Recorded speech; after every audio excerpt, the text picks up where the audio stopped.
Hey everybody, it's Thomas with Get Out Arizona, and you're watching another great episode of Maintenance Mondays on Toolbox Topic with the man who put the blue in Pabst Blue Ribbon, Brandon Van Leeuwen. Brandon, go. All right. A lot of you haven't been watching the channel.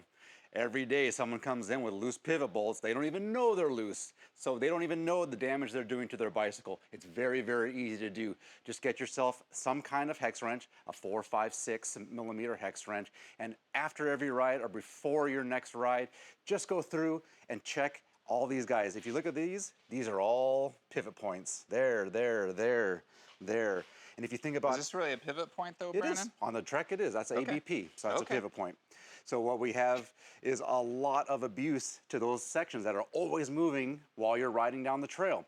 So even if you don't have a torque wrench, which you should have, just get your 3-way or some kind of hex wrench and just check these guys before your ride. Just make sure that they are not loose. That's the key, not loose. Now they should be torqued correctly with a torque wrench, but not everybody has a torque wrench. So I guess what I'm trying to say is just don't ride them loose. And then when you're done with your ride or before your next ride, come to the bike shop, have a tech torque everything down for you, and then you should be good for a while after that. But it's very simple to do. It can save you a lot of headache and a lot of money in the future. So Okay. please. So here's my quick question, Brandon, before we conclude this video.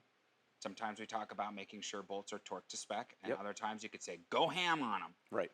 Pivot points, pivot bolts, go ham. Please go to or torque. spec on most of them. So on your less expensive bikes, they might have these big metal, 10 millimeter nut bolts on them. Go ahead and go ham on those.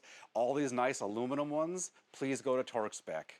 So if I discover I have one loose, again, I'll just snug it up and make sure it's just not loose Right. before my ride, and then I'll go back and make sure that the Torx spec is correct for the next time.